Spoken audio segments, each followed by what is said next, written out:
მოგესალმებით მეგობრებო. მეცნიერთა კონგრესი აგრძელებს თავის გადაცემებს. დღეს ჩვენი სტუმარი არის ახალგაზრდა კაცი, სპეციალისტი ხელოვნური ინტელექტის სფეროში, რომელიც არის ამერიკის ხელოვნური ინტელექტის ინსტიტუტის თანამშრომელი და მრჩეველთა საბჭოს წევრი. თქვენ კარგად იცით, რომ დღეს თანამედროვე ცივილიზებული სამყაროს ყველაზე დიდი სიახლე არის ის, რომ საოცარი ტემპებით ვითარდება ხელოვნური ინტელექტი, რამაც მნიშვნელოვანი კვალი დააჩინა ფაქტიურად ყველა სფეროს ჩვენი საქმიანობის. მსოფლიოს ბევრი ქვეყანა ძალიან წინ წავიდა ამ მიმართულებით, საქართველოშიც არის გარკვეული ძორები ამ მიმართულებით, სიახლეები მით უმეტეს საინფორმაციო სისტემები იმდენად განვითარდა, რომ წვდომა ამ ინტელექტზე ფაქტიურად ყველას აქვს. ეს ძალიან საინტერესო თემა და მე მიხარია, რომ ჩვენთან დღეს სტუმრად არის პიროვნება, რომელიც არის მსოფლიო ოცეულში იმ ადამიანებისა, რომლებიც ხელოვნური ინტელექტის სფეროში საინტერესო გამოცდილების მატარებლები არიან და საინტერესო ინოვაციებს გვთავაზობენ. პირველ რიგში მე მინდა ბატონ ლადოს ვთხოვო გითხრას, როგორ მოხდა ამ სფეროში. მე მინდა გითხრათ, რომ ლადო არის ქუთაისთან დაკავშირებული, მჭირდება და მიხარია ეს. ვინაიდან მამამისი იყო ქუთაისის ტექნიკური უნივერსიტეტის თანამშრომელი, პროფესორი, პირადად კარგად ვიცნობდი, ის იყო ლოჯისტიკის უმაღლესი რანგის სპეციალისტი, მრავალი ნაშრომის ავტორი. სამწუხაროდ იგი არასდროს დიდი ხანია ჩვენ რიგებს გამოაკლდა და მიხარია ნამდვილად გულით, რომ დატოვა ასეთი შვილი, რომელიც აგრძელებს მამის კვალს და თანაც აგრძელებს სახელოვნად და შეუძლია გითხრას ისეთი რამ, რაც ჩვენი საზოგადოებისთვის ძალიან სასარგებლო იქნება. ლადო, აბა მითხრათ, როგორ მოხვდით ამ ამბავში, ამ გაუგებრობაში? მოგესალმებით ბატონო ამირან, დიდი მადლობა მოწვევისთვის და ასევე მივესალმებით თქვენ მაყურებლებს. მე რა თქმა უნდა, მე ძალიან ამაყი ვარ, რომ დავიბადე საქართველოში, გავიზარდე საქართველოში და ჩამოყალიბდი ადამიანად საქართველოში და მე უკვე ტექნიკურ უნივერსიტეტში როცა ვსწავლობდი, მეორე კურსი დავამთავრე, ჩავერთვე ამერიკის საზაფხულო გასულ პროგრამაში, ეს იყო work and travel პროგრამა, რამაც საშუალება მომცა, რომ დაახლოებით 4 თვე მე მუშავა და მეცხოვრა შტატებში. ანუ მე წავედი ვაშინგტონში, ანუ მე ცხოვრობდი გარეუბანში, სილვერ სპრინგში, დაახლოებით 10 დღე მქონდა ტრეინინგი. შემდეგ ავიღე სერტიფიკატი და ჩემს კოლეგასთან ერთად ესეთი ქალაქი არის ვირჯინიაში, მანაზასი, დაახლოებით 1 საათი ვაშინგტონიდან, მე ვიმუშავე დაახლოებით 2 თვე. შემდეგ უკვე ნიუ-იორკში უმიწია დაახლოებით 2 თვე ცხოვრება და ეს იყო ძალიან ტრანსფორმაციული გამოცდილება ჩემთვის. და მივხვდი ნიუ-იორკში რამდენად მნიშვნელოვანია დრო, რამდენად მნიშვნელოვანია უწყვეტი სწავლება, რამდენად მნიშვნელოვანია იგივე კავშირების დამყარება, იგივე ბიზნესმენებთან, ექსპერტებთან, სპიკერებთან და მე მივხვდი, რომ ასევე მნიშვნელოვანია პერსონალური ბრენდის შექმნა. ანუ და შემდეგ უკვე მე ასევე დავამთავრე ტექნიკურ უნივერსიტეტში ბაკალავრი კომპიუტერულ ინჟინერიაში, ასევე ვსწავლობდი დავით აღმაშენებლის უნივერსიტეტში ეკონომიკის მიმართულებით და ასევე ტექნიკურ უნივერსიტეტში მე დავიცავი დოქტორანტურა.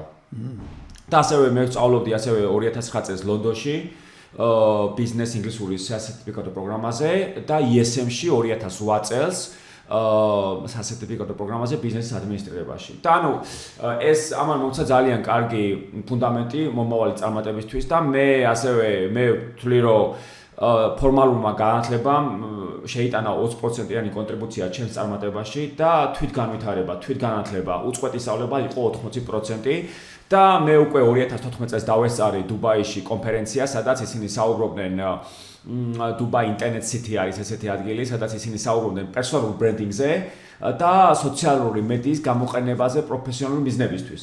ანუ მე და რა თქმა უნდა, მე როცა მოვუსმინე ამ პრაქტიკულ სპიკერებს, მე მივხვდი, რომ Twitter-ზე აქტიურობა იყო გადამწყვეტი პერსონალური მომავალი წარმატებისთვის და 2014-დან 2020-მდე დღეში დაახლოებით 15 საათიანი მუშაობით 0 მიმდევრიდან ავედი 57000 მიმდევრამდე ორგანული ზრდით, ორგანული კონტენტის შექმნით. ემოციური კავშირის დამყარებით ჩემს აუდიტორიასთან, გლობალურ აუდიტორიას. და ვიღაცა ნიუ-იორკიდან, ჩიკაგოდან, სან-ფრანცისკოდან, ბერლინიდან, ლონდონიდან იზიარებდა ჩემს პოსტებს და მე გამოხატავდი მადლობას, რომ იგივე ის ხელოვნური ინტელექტი იყო, ის იყო მარკეტინგი თუ სხვადასხვა მიმართულებით, ისინი აფასებდნენ ჩემს კონტენტს. და მე ასევე ავიღე ჯილდოები ბატონო ამირან 2015 წელს მე ლონდონში არის ესეთი ინფლუენსერის მარკეტინგის კომპანია Onalytica, რომელმაც მე მაღიარა ნომერი 65 B2B მარკეტინგის ინფლუენსერი. შემდეგ 2015 წელს მე უკვე ძალიან ცნობილმა სპიკერებმა გამომიწერა Twitter-ზე და იზრდებოდა, ანუ ჩემი გავლენა იზრდებოდა და მე მივხვდი რომ მჭირდებოდა პერსონალური საიტი. 2015 წელს მე შევქმნი ჩემი პერსონალური საიტი vladimirbocvate.com და 2017 წელს მე უკვე ვიყავი top 100 ვირტუალური რეალობის ინფლუენსერებს შორის, 2018-ში უკვე ვიყავი top 100 გლობალური ტრანსფორმაციის ლიდერებს შორის Onalytica-s მიერ და 2019 წელს Sinker 360, რომელიც არის პირველი ღია პლატფორმა ბაზირებული ტეხასში, Sinker 360-მა მაღიარა როგორც ნომერი მე-6 ხელოვნური ინტელექტის ინფლუენსერი სოფლიოში რა. ანუ 2019-დან შემდეგ 2020-ში ამავე პლატფორმა მაღიარა ნომერი პირველი მარკეტინგის ინფლუენსერი და შემდეგ 2019-დან დღემდე მე ვიყავი top 20-ში. ანუ top 20-ში 2021-ში ვიყავი ნომერი მე-14, 22-ში მე-16, 23-ში მე-18. ანუ დღეს ხელოვნური ინტელექტი არის ყველაზე კონკურენტული ესე იგი სფეროს, ამიტომ ყველაზე მეტი ექსპერტი ქმნის კონტენტს ხელოვნურ ინტელექტში. ანუ მე და ჩემი პოზიციები top 20-ში ბოლო 6 წელიწადის განმავლობაში მიუთითებს, რომ მე ვიყავი აქტიური, მე გამოვდიოდი კონფერენციებზე სიტყვით, მე ვქნიდი კონტენტს, მე არ ვიცი, მე ვიყავი სტუმრად პოდკასტებში და ამ ჩემმა აქტიურობამ შექმნა ჩემი ძლიერი პერსონალური ბრენდი რა. აი საქართველოში და ასევე ბატონო ამირან მე დამოვიწყდა, რომ 2022-ში მე გავხდი ჩევალთა საბჭოს წევრი შტატების ხელოვნური ინტელექტის ინსტიტუტში, რადგან მე ვიყავი top 20-ში, top 15-ში და შემდეგ ასევე გავხდი Harvard Business გამოცემის ჩევალთა საბჭოს წევრი, მენტორი Techstars-ში, რომელიც არის ერთ-ერთი მოწინავე მძლავრი სტარტაპ აქსელერატორი და ერთ-ერთი ყველაზე ძლიერი სტარტაპი Uber-ი შეიქმნა Techstars-ში და მე ასევე ვარ მენტორი საუდის არაბეთში და დეტროიტში. და არ ვიცი ახლა მე ვარ მოწვეული სპიკერი ბიზნეს სკოლებში, მენტორი, ჟიურის წევრი ვების დაჯილდოებაზე, რომელიც უდრის ოსკარის ინტერნეტს, ანუ ძალიან ერთ-ერთი ყველაზე პრესტიჟული. მე ვსჯი პოდკასტებს, top 50 ყველაზე გავლენიან პოდკასტ შტატებში და ჩემთვის ძალიან დიდი პატევია, რომ მოწინავე პოზიციებზე ვარ, რომ მე მიწევს კონტრიბუცია როგორც მენტორს, როგორც სპიკერს, როგორც მოწვეულ ლექტორს და ძალიან მიხარია ჩემი ესე იგი ინფლუენსერი ნიშნავს ადამიანს რომელიც გავლენა შეუძლია მოახდინოს ადამიანებზე. მე მაინტერესებს თქვენ აი თქვენს ამ ინფორმაციის სივრცეში რამდენი ქართველი ხდება, აი რამდენი ღებულობს თქვენ? სამწუხაროდ საქართველოსთან არ არიან ბატონო ამირან. მე ვერავის ვერ ხედავ საქართველოსთან, რადგან ჩემთვის ჩემი აზრით ალბათ ფორმალური განათლება. რადგან მე უფრო ვიყავი თვითმოტივირებული და ჩემმა რა კატეგორიის ხალხი ხდება თქვენთან მაშინ? ექსპერტები, ცნობილი ლექტორები, 58,000 ვისაც აქვს სერიოზული გავლენა, ვინც ცხოვრობს ბრიტანეთში, ამერიკაში, ევროპაში. ანუ ესეთი საქართველოში არ არიან. საქართველოში არ არის პოპულარული კონტენტის შექმნა და პერსონალური ბრენდის განვითარება ბატონო. აი მარკეტინგზეა საუბარი. კი, მარკეტინგზე არის საუბარი და ხელოვნური მარკეტინგი, რისი მარკეტინგი? ციფრული, მაგრამ რას უკეთებს? სოციალური მედიის მარკეტინგი. ანუ ეს არის პოპულარიზაციის და აუდიტორიის შექმნა. აუდიტორია რა ფასეულობის დამყარება მომხმარებლებთან. მომხმარებელი, რისი მომხმარებელი? ვინც არიან თქვა სხვადასხვა სექტორში ბატონო ამირან. მე საიტი მყავს აი მაგალითად მე ჩემს სფეროში მყავს ჩემი აუდიტორია. ჩემი აუდიტორია არის პროფესორები, ჩემი აუდიტორიაში შედიან ასევე ექსპერტები, აი მაგალითად სხვადასხვა სფეროში დასაქმებულები, მარკეტინგის მენეჯერები და მე რახან შევქმენი ჩემი ძლიერი პერსონალური ბრენდი Twitter-ით. ესე თქვენთან არის ელიტარული საზოგადოება. ელიტარული. ხო. მე საიტი მყავს საუბარი, იცით, რომ ჩვენი ყველა ცოდნა საჭირო ამისას რომ გამოადგეს ხალხს სხვაზე. ჩვენი უდიდესი პრობლემა არის ის, აი მაგალითად მე როგორც მეცნიერთა კონგრესის წარმომადგენელი რა პრობლემას ვხედავ, რომ აი ჩვენთანაც ხო ელიტარული საზოგადოება. ჩვენ ამ საზოგადოებას უკვე რამდენიმე ათეული წელიწადი, მინიმუმ 2000 წელი თავაზობთ პროექტებს, პროგრამებს, რომლებიც წარადგება ჩვენს საზოგადოებას, საქართველოს განვითარებას. სამწუხაროდ ამას ვერ ხედავს თუ არ ხედავს არამც თუ ჩვენი მოსახლეობა, არამედ ის იგივე ელიტაც კი. ჩვენი ინტელიგენცია, ჩვენი ხელისუფლების რგოლები ამას ვერ ამჩნევენ თუ არ ხედავენ. ესე იგი არის გარკვეული ისეთ აი მიუხედავად იმისა რომ აი საინფორმაციო საშუალებები გავრცელებულია ხო? აი ახალგაზრდები უამრავ ინფორმაციას ღებულობენ მობილურიდან ხო? ყველა ჩართულია და აი ეს სასარგებლო ინფორმაცია რომ მოახდინოს გარღვევა და მიაღწიოს ყველა ქართველამდე, მათ შორის ხელისუფლების რგოლებამდე, აი ამ მიმართულებით გარღვევისათვის რა შეიძლება რომ შეგთავაზოს თქვენმა ხელმძღვანელმა ინტელექტმა? ძალიან კარგი კითხვა ბატონო ამირან, ანუ ჩემი აზრით ძალიან მნიშვნელოვანია ეს პრაქტიკული კონფერენციები, რადგან მე ხა დუბაიში დავესწარი ერთ კონფერენციას და ერთმა კონფერენციამ შემიცვალა კარიერის მიმართულება, ხო? ანუ მე გავხდი უფრო ცნობის მოყვარე და ცნობის მოყვარეობა არის ეს თავარი.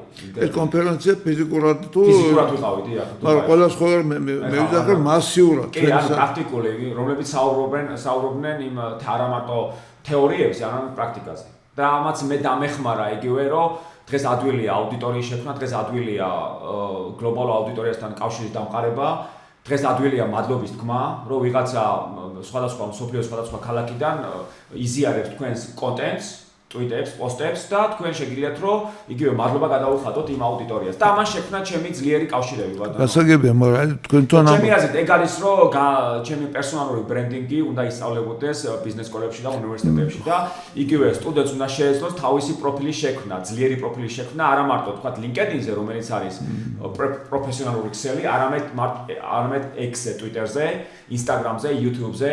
მე მაგალითად 45 ვიდეო ჩავწერე ჩემი iPhone X 2019-ში. მე ინფლუენსერის პოზიციიდან გავუზიარე ჩემი გამოცდილება ჩემს აუდიტორიას და ამას საშუალება მომცა, რომ გავხდარიყავი პროფესიონალური სპიკერი. შემდეგ მე რახან გავიზიარე ჩემი პირადი გამოცდილება YouTube-ზე. მე მიმიწვიეს პოდკასტებში, მე მიმიწვიეს კონფერენციებზე სიტყვით და 45 ვიდეოს ჰქონდა თოვლის გუნდის ეფექტი. ხო, აი მე თოვლის გუნდის ეფექტი, მაგრამ ეს გუნდა რომ გაგორდა, ხო ბოლომდე უნდა ჩავიდეს, ხო. ეხლა მე ვხედავ რომ ეს გუნდა დაგორდა და რაღაც დონემდე ჩამოსული, მაგრამ რიგით მოქალაქეებამდე ჯერ გასული არ არის. მე წამოვწიე პრობლემა არ თუ რიგით, არამედ როგორც ხედავთ აი თქვენი რაღაც თითქოს ელიტარული საზოგადოებაა და ამის იქით გარღვევა არ ხდება, იმიტომ რომ დღეს აი იმ პრობლემების სწორედ გაშუქება, რომელიც თუნდაც საქართველოს აწუხებს. ესე იგი არ ხერხდება, იმიტომ რომ მედიები არის პოლიტიზირებული და ძალიან ხშირად იტყულებიან. შეიძლება თქვას ჩვენი ტელევიზია არის ალბათ შეიძლება ერთადერთი თუ არა ერთ-ერთი მაინც რომელიც საქართველოს მიუკერძოებლად აწვდის და მე მიხარია რომ ამ ტელევიზიაში ვხედავ, მაგრამ საქართველოში ადამიანები ვერ ხედავენ აი იმ პრობლემებს, რომლებიც უნდა დაინახონ. ადამიანები არიან ეგზალტირებული, ადამიანები არიან ემოციებს აყოლილი, ადამიანები აი ამ იგივე მასობრივი ინფორმაციის საშუალებებიდან ძალიან ადვილად გებულობენ ისეთ რამეს, რაც სულაც არ არის აუცილებელი იცოდნენ და მათი გონება დანაგვიანებულია ზედმეტ ინფორმაციით და ამ დროს ის რაც საჭიროა, რომ იცოდეს ყველა ადამიანმა და მით უმეტეს ხელისუფალმა. სამწუხაროდ არ ახდენს ადამიანს. აი მე სწორედ აი რა ამოცანა არის, რა შეუძლია ხელოვნურმა ინტელექტმა შევთავაზოს, ახლა გარღვევა მოხდა. ბატონო ამინ, აი გლობალური აზროვნება არის თავარი. მაგრამ რაც მე მივიღე ბენეფიტი და სარგებელი ცხოვრებიდან შტატებში და დიდ ბრიტანეთში იყო, რომ მე დავიწყე გლობალურად ფიქრი. აი მე გლობალურად ანუ მე მაგალითად მე Twitter-ზე და სოციალურ ქსელებში მე კონტენტს ვქნი ინგლისურად.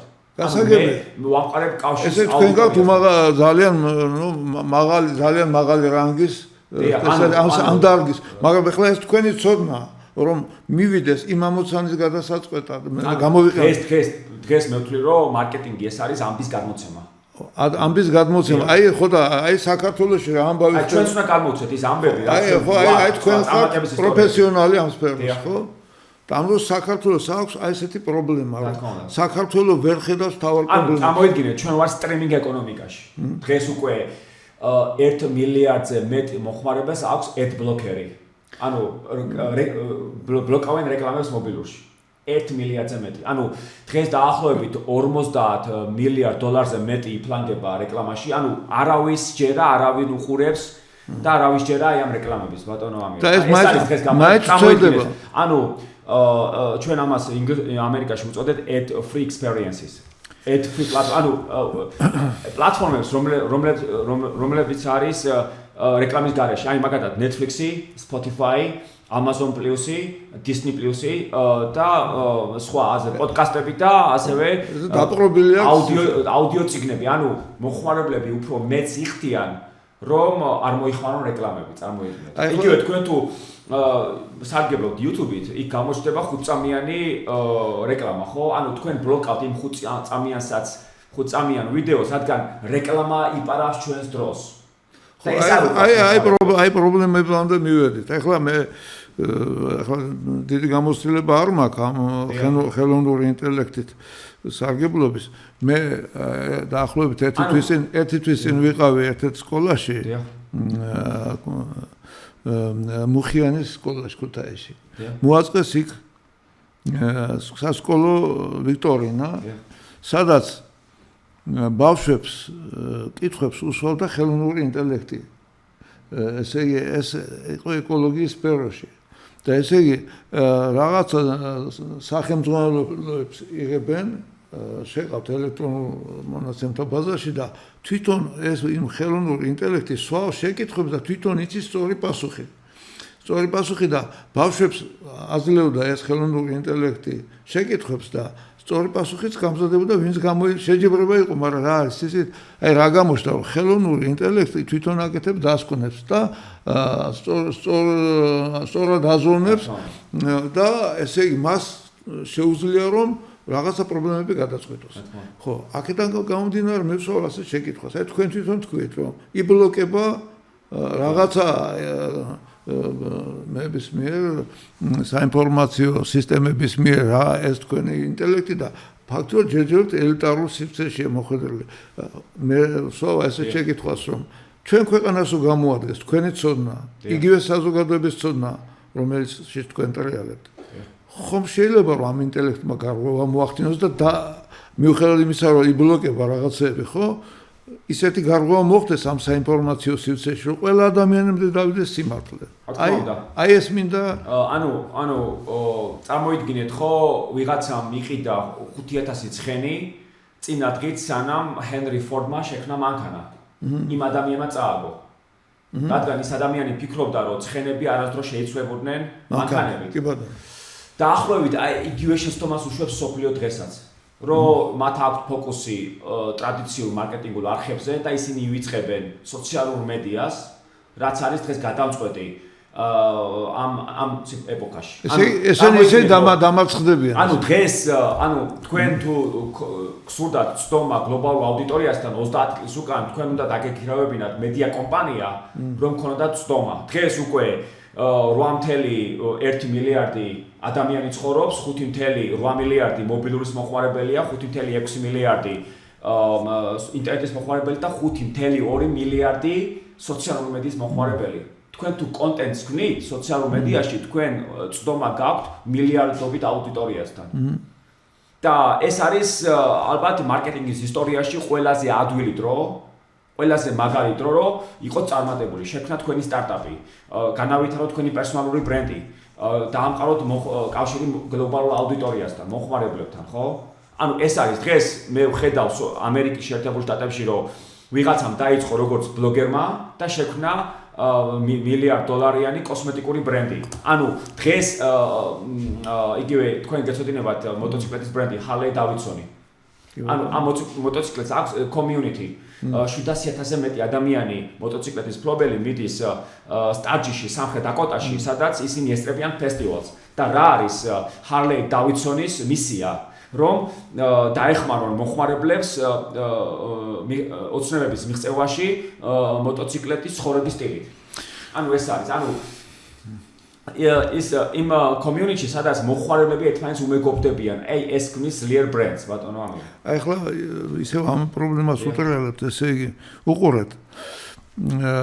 ისევ იმ მაგალითს უბრუნდები.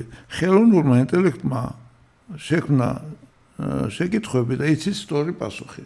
ის არის მიუკერძოებელი. ის უკვე არის მიუკერძოებელია. მან იცის თვითონ შეიძლება იმ სისტემაში რამე ინტელექტი უფრო ჭკვიანია ვიდრე ადამიანი. არა, მას ის არის ესე ის მექთამე ვერ იქნება, ის ვერ იქნება პოლიტიზირებული და იმის გამო რომ მისი შვილი უნდა უპასუხოს შეკითხვას, ის პასუხს ვერ შეცვლის და ხელოვნური ინტელექტი აჯამებს ინფორმაციას 5-6 ინტერნეტ წყაროდან. ხო და ამინდა გიხართ ესე იგი დღეს საინფორმაციო საშუალებები არიან პოლიტიკურად დაინტერესებული ან ეკონომიკურად დაინტერესებული და ატყულებენ საზოგადოებას, ხო? ესე იგი საინფორმაციო საშუალებები პოლიტიზირებული არიან, რომელიღაც ძალების ემხრობიან და ასევე არიან გავლენაში ეკონომიკური რაღაც იმპერიების მიერ. ამიტომ ისინი არ აწვდიან საზოგადოებას იმ ინფორმაციას, რაც მართალია, და აწვდიან იმ ინფორმაციას, რომელიც მათ აწყობთ. ამ დროს არის ინტელექტი ხელოვნური, რომელიცთვისაც უცხოა ეს ინტერესები. მან უბრალოდ იცის დაგროვდა რაღაცა ინფორმაცია, ცოდნა დიდი და ამ ცოდნიდან აკეთებს სწორ დასკვნებს. ეხლა საჭიროა რომ საზოგადოებამდე ეს ცრუ ინფორმაცია კი არ მივიდეს, პოლიტიზირებული ან ეკონომიკურად დაინტერესებული, არამედ ნამდვილი ჭეშმარიტ ცოდნაზე დაფუძნებული მიუკერძოებელი ობიექტური ინფორმაცია. ესე იგი, მე ვხედავ თვითონ თქვენი საუბრიდან, რომ ეს პრობლემა გააწყვეტილი არ არის. ესე იგი, ჯერჯერობით ხელოვნურმა ინტელექტმა ვერ გაარღვია ის ბარიერები, რასაც უქმნის ეს პოლიტიზირებული საინფორმაციო სივრცე. აი, ამ ამოცანას გისურვებთ. ჩემი აზრით, დღეს ახლა ChatGPT არის მოწინავე ხელოვნური ინტელექტის პლატფორმა და მაგალითად ChatGPT-ის დამფუძნებელმა სემ ალტმანმა, რომელთანაც მე ვიზიარებ სპიკერის ჯილდოს, ჩვენ ვართ ორივე სოფლიოს ტოპ 21 ხელოვნური ინტელექტის სპიკერებს შორის აღიარებული დიდ ბრიტანეთში და მან თქვა, რომ დაახლოებით 95% მარკეტინგულ სამუშაოს შეასრულებს გენერირებული ხელოვნური ინტელექტი. ეს ნიშნავს, რომ უბრალოდ მარკეტინგული სამუშაო უბრალოდ ქრება. ეს იქნება სტატიის დაწერა, რეკლამის ოპტიმიზაცია თუ მარკეტინგული კამპანიის დაგეგმა, უკვე ხელოვნური ინტელექტი აკეთებს ამას და დღეს უკვე ახალდამთავრებულ სტუდენტს მარკეტინგში უნდა ქონდეს საშუალო რგოლის მენეჯერის უნარჩვევები, რომ იყოს კონკურენტული დასაქმების ბაზარზე. ეს წარმოუდგენელია. მე როცა დავამთავრე 2008-ში და 2009-ში ბიზნეს ინგლისურის კურსები ვიყავი ლონდონში, მე მქონდა დამწყების სამუშაო ბიზნესის განვითარებაში. მე ჩემმა ყოფილმა დამქირავებელმა გამიღო კარები, ის იყო მომთმენი, მე გამავითარე ჩემი უნარჩვევები, მაგრამ დღეს უკვე შეუძლებელია დამწყების სამუშაოს შესრულება მარკეტინგში, რადგან უკვე ხელოვნური ინტელექტი იკავებს ამ სამუშაოს. და დღეს უკვე აქტუალურია, რომ თქვენ დარჩეთ რელევანტური ამ ხელოვნური ინტელექტის ეპოქაში, ერთადერთი მდგრადი კონკურენტული უპირატესობა არის პერსონალური ბრენდის განვითარება. აი ახლა თქვენ თქვით, რომ კურს დამთავრებული თუ რომელ დონეზე უნდა იყოს? საშუალო რგოლის მენეჯერის უნარჩვევები უნდა ქონდეს დაახლოებით. საშუალო რგოლის? ანუ 10 წლიანი გამოსვლები. ახლა უყურეთ, ჩვენი განათლების სისტემა ისე იყო ორიენტირებული წლების განმავლობაში, რომ კურს დამთავრებული სანამ ის პრაქტიკას არ გაევლიდა წარმოებაში, ის მხოლოდ თეორიულ ცოდნას და მას არავითარ მენეჯერული უნარები არ გააჩნდა. ფაქტიურად დღემდე ჩვენ კურს დამთავრებულებს პრაქტიკულად თუ როგორ შეიძლება იყო მენეჯერი თუ ორი კაცის უფროსი არ ყოფილიყარ და უცებ გინდა გახდე მინისტრი და გახდე ქვეყნის ხელმძღვანელი, ამას პატარა რგოლისთვის არ კი ხელმძღვანელია. როგორ უნდა გახდეს კურს დამთავრებული საშუალო დონის მენეჯერი პირდაპირ აუდიტორიიდან გამოსული. როდესაც არის კონკურენტი, ხელოვნური ინტელექტი, რომელიც მის ამოცანებს გადაწყვეტს. ხომ არ დარჩება ეს ადამიანი უმუშევარი? ეს არის რა თქმა უნდა ბევრი სოფლიო ეკონომიკური ფორუმის გათვლით სოფლიოში 2025-ში 85 მილიონი სამუშაო ადგილი ჩანაცვლება ხელოვნური ინტელექტის მიერ. ანუ მაგალითად გრაფიკ დიზაინერები უკვე კარგავენ სამუშაოებს, იმიტომ რომ დღეს არსებობს ძალიან ბევრი გენერირებული ხელოვნური ინტელექტი და Midjourney, მაგალითად, სადაც მე შემიძლია შექმნა გრაფიკი უფასოდ.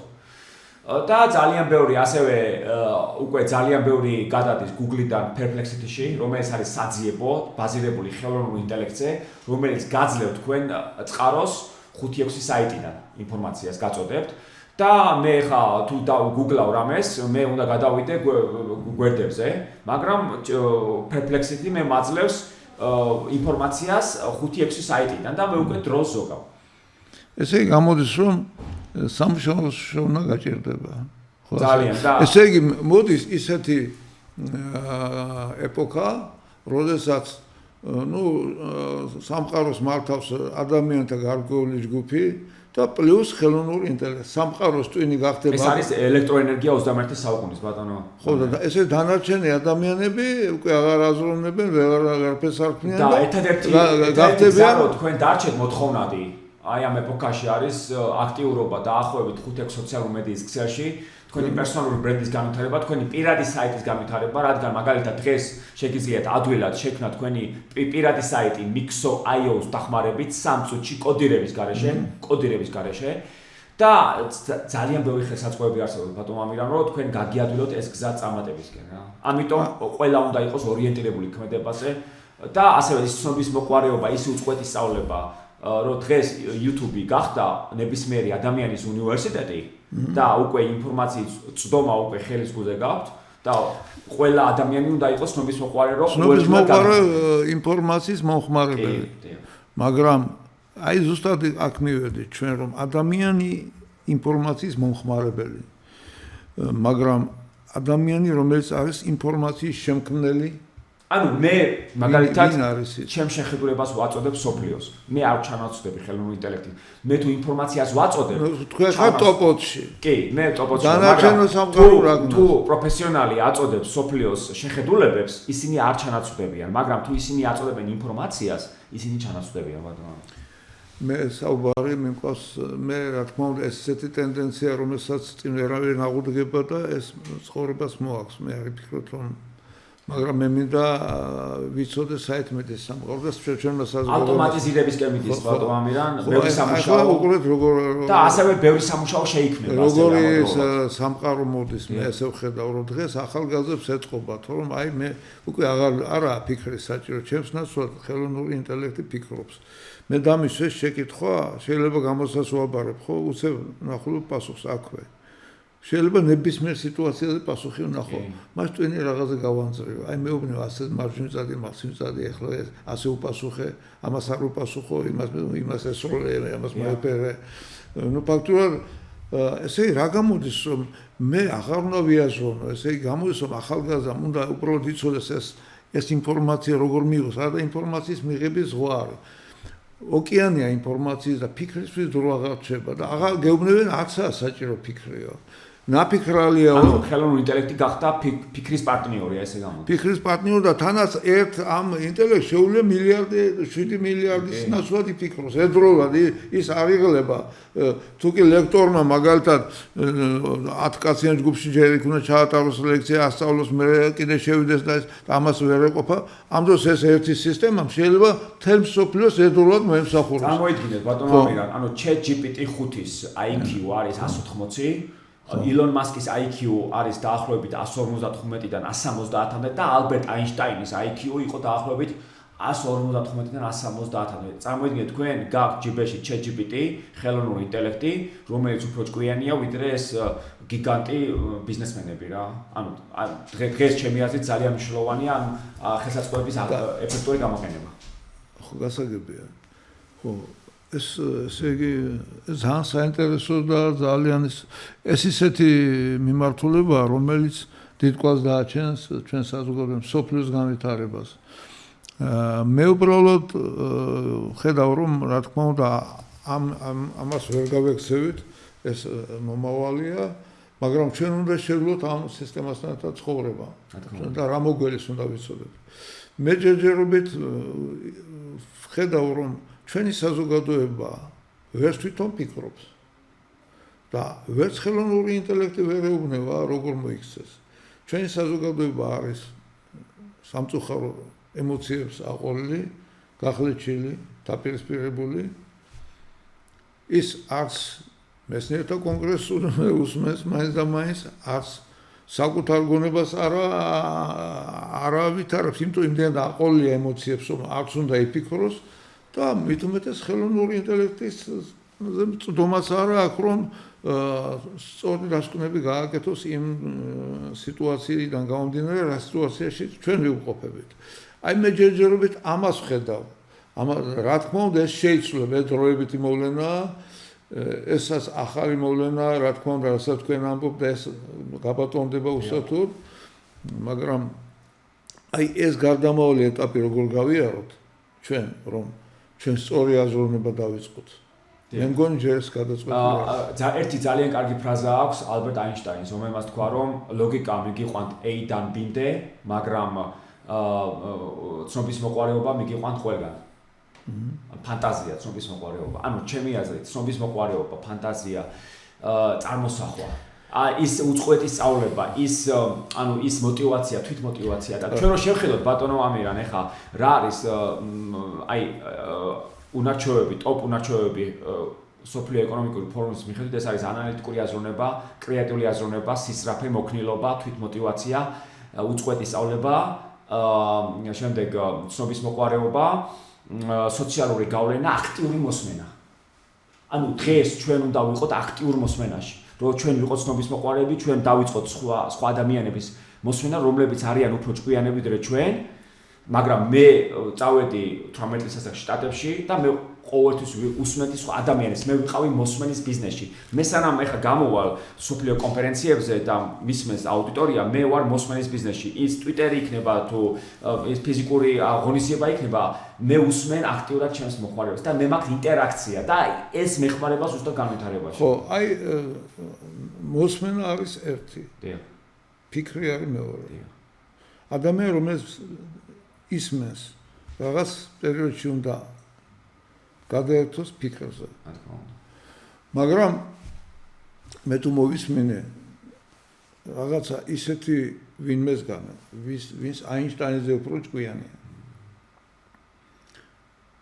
მე უკვე უნდა დაუჯერო მას და კრიტიკული აღარ უნდა ვიყო, ესე გამოდის. ეხლა მე მაგალითად საკუთარი გამოცდილებით გეტყვი. როდესაც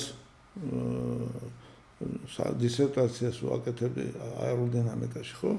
რაღაცა ნაწილი რომ ცოდნისა დავაგროვე და დავოსტატი ამ სფეროში, მე დავუხურე წიგნი და დავიწყე ფიქრი, რომ აი როგორ უნდა განვითარდეს შემდგომ ეს მეცნიერება და დამოუკიდებლად რაღაცა არ მომეწონა იქ, რაღაც შეკითხვა გამიშთა, ჩემებურად გადავწყვიტე და რო გამოვიტანე, თურმე ეს იყო სიახლე. იმიტომ რომ მე მიმაჩნდა რომ ამ წიგნის ავტორი, რომელიც წიგნის მე და არ იყო შეუცდომელი, ის არ იყო ბოლო ინსტანცია ჭეშმარიტების და მე მქონდა მოტივაციას და უფლებას, რომ რაღაცა შემესწორებინა. ახლა მე შევდივარ ხელოვნურ ინტელექტში, რომელიც ამბობს, რომ მე ვარ აინშტაინზე ჭკვიანი. ხო და მე ამან მიპასუხა, რომ ეს ასე უნდა იყოს. და მე მინდა რომ სიახლე შევიტანო და თურმე უკვე ზღვარზე ხარ მისული და შენ ვეღარ შეიტან სიახლეს, იმიტომ რომ ეს აინშტაინზე ჭკვიანია. არა, მაშინ უნდა თქვა რომ შენ უნდა გჯეროს რომ არამც თუ აინშტაინზე ჭკვიანი, იმაზე ჭკვიანზეც ჭკვიანი ხარ და გააქვს უფლება რომ აი ამ ხელოვნურ ინტელექტსაც შეუსწორო. და ამას ყველა ვერ გაბედავს. აი აქედან ეს ხომ არ კლავს ადამიანის შემოქმედებით აზროვნებას. ხომ არ გადაიქცევა ადამიანი მონა იმ ხელოვნური ინტელექტისა, რომელიც პირდაპირ ყველაფერზე ჭკუას დაარიგებს და არ გინდა მეტი არაფერი ნოიფიქრო, ყველაფერი გადაწყვეტილია. აი ჩემი აზრით ერთადერთი მიმართულება რა ჩვენ ხელოვნურ ინტელექტმა შეიძლება დაგვეხმაროს არის დროის დაზოგვა. ის განმეორებითი ამოცანები რაც მე მაგათ შესაძლებელი მაგალითად მარკეტინგში იმას ასრულებს უკვე ხელოვნური ინტელექტი რა. ესე იგი აბსოლუტურ შესაძლებლობას ეს მაინც მაგრამ მე უწყვეტ სწავლებას არ წყვიდავ. მე ვსწავლობ, მე ვაგრძელებ სწავლებას. აი ეს არის. იმიტომ რომ რაც არ უნდა მე ამ ხელოვნურ ინტელექტს ვკითხო და პასუხი მომაწოდოს, მე მაინც მექნება ყოველდღიური ცნობის უყურება, რომ მე წიგნი წავიკითხო, რომ მე YouTube-ს უყურო. ესე იგი უნდა გვჯეროდეს, რომ ხელოვნური ინტელექტი არაა ბოლო ინსტანცია მაინც. ბოლო ინსტანცია. რა თქმა უნდა, მე არ უყურებ ამას რაღაც სოფლიოს ათასრულად რა. ხო. თუ ეს დავიჯერეთ, რომ აინშტაინზე ჭკვიანი რამე არსებობს და ესა ბოლო ინსტანცია, მაშინ კაცობრიობა მივიდა ზღვარზე. რა თქმა უნდა, ეს იქნება დასასრული კაცობრიობისთვის, რადგან უამრავი სამუშაო ჩანაცვლება, პროფესიები გაქრება და ერთადერთი უპირატესობა, კონკურენტული უპირატესობა ამ ეპოქაში არის ემოციური კავშირის განვითარება, ბატონო ამირან სოფლიოსთან, ემოციური კავშირის. რადგან მე თუ მაქვს ემოციური კავშირი სოფლიოსთან, მე ისევ ვიქნები მოთხოვნადი, მე ისევ გამოვალ კონფერენციებზე, მე ისევ ვიქნები თანაავტორი წიგნების და ხელოვნური ინტელექტი არ ჩამანაცვლეს, მაგრამ მარკეტერები, მარკეტინგის სპეციალისტები, მენეჯმენტის სპეციალისტები, რომელთაც სოფლიო არ იცნობს, ზუსტად ისინი ჩანაცვლებიან ხელოვნურ ინტელექტს, რადგან ის მათ არ იმუშავეს საკუთარი აუდიტორიის შექმნაზე, პერსონალური ბრენდის განვითარებაზე, სოფლიო არ იცნობს და უკვე ხელოვნური ინტელექტი აკეთებს. ეს იმას ნიშნავს, რომ დედამიწაზე მილიარდობით ადამიანი უკვე ფაქტურად გამოთავისუფლდება და გამოდის, რომ ისინი მაინც უნდა არსებობდნენ, ისინი უნდა დაკმაყოფილებული უნდა იყვნენ პროდუქციით და გამოდის, რომ ხელოვნურმა ინტელექტმა მიგვიყვანა, მიგვაახლოვდა ერთი გარკვეული გაგებით კომუნისტურ სამყაროსთან, კომუნისტურ საზოგადოებასთან. როდესაც ყველა არ მუშაობს, ყველა, ესე იგი, ყველა მუშაობს იმდენს, რამდენიც შეუძლია, მაგრამ ყველა ღებულობს იმდენს, რამდენიც აუცილებელია მისი არსებობისათვის. გამოდის, რომ ხელოვნური ინტელექტით რევოლუცია განხორციელდება.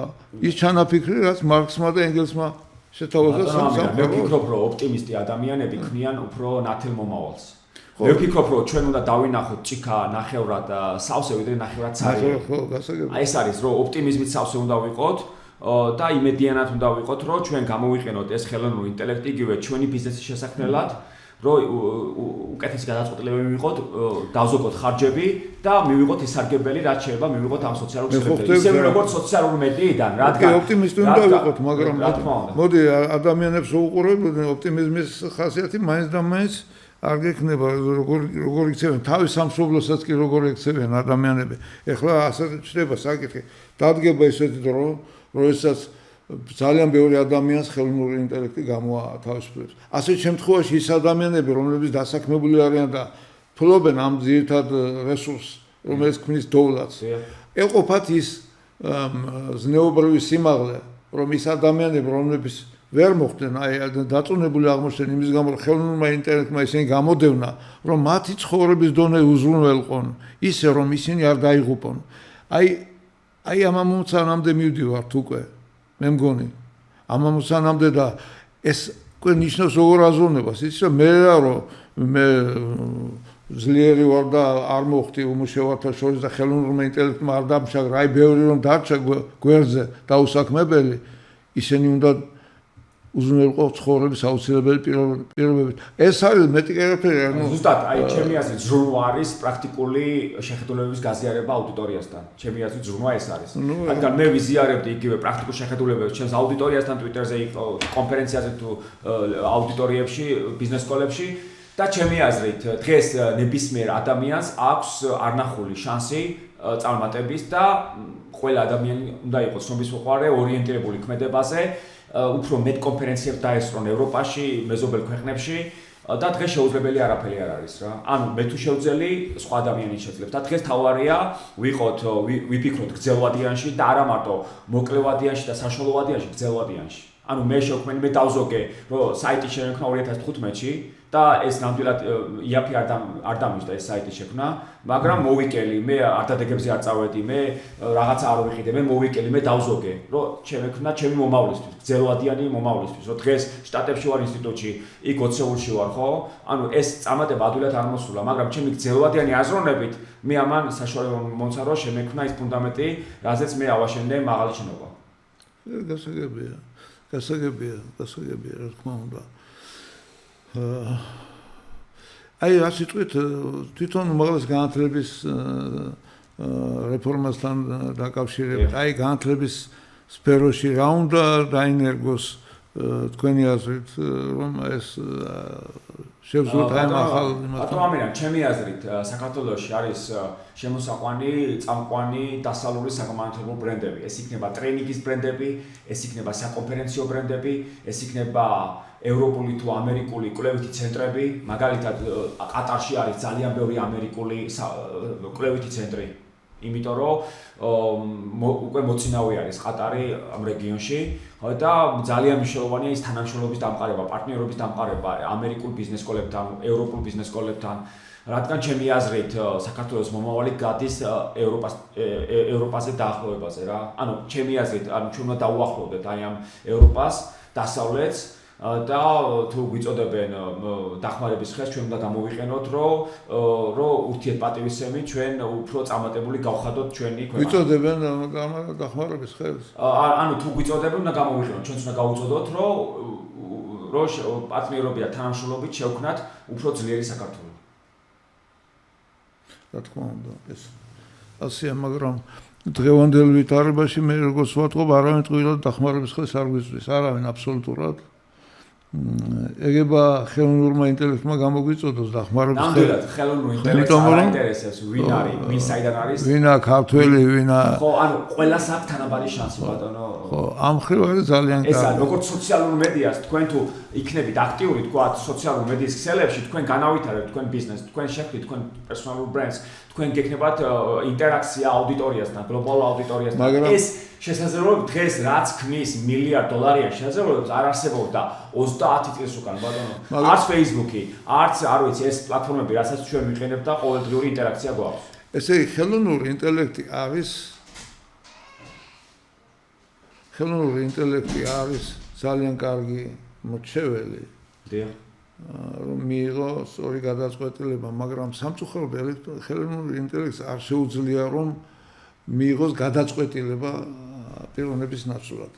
აი მაგალითად საქართველოს ესაჭიროება თქვა გამოუყონ თქვა ინვესტიცია თქვა ხელოვნურმა ინტელექტმა შეიძლება დათვალოს რომ საქართველოს ეკონომიკა რომ წავიდეს წარმატებით წელიწადში უნდა მიცემ თქვა 50 მილიარდი ინვესტიცია უნდა შევიდეს თქვა მაგრამ ის ვერ მიიღებს გადაწყვეტილებას რომ საქართველოს გამოიყოს 50 მილიარდი. ესე იგი აი ესაც ყოფილიყო შესაძლებელი, ალბათ ეს იქნებოდა ძალიან კარგი. ხო. ანუ ჩვენი უპირატესობა ამ ეპოქაში არის ემოციური ინტელექტი, რადგან ხელოვნურ ინტელექტს არ შეუძლია კომუნიკაცია მოხმარებლებთან. ეს არის ჩვენ უნდა გადავდგათ ნაბიჯი რომ გქონდეს ინტერაქცია, კომუნიკაცია და დავამყაროთ ურთიერთობები გრძელვადიანში გლობალურ აუდიტორიასთან, მაგრამ ჩვენ ხელოვნურმა ინტელექტმა შეიძლება გაგვიმარტივოს ყოველდღიური რუტინული სამუშაოები, ბატონო. დიდი მადლობა. მადლობა გამოსვლისათვის, ძალიან საინტერესო იყო და იმედია ჩვენ მოქალაქეებსაც ესეც საინტერესო თემებზე ვესაუბრეთ. დიდი მადლობა.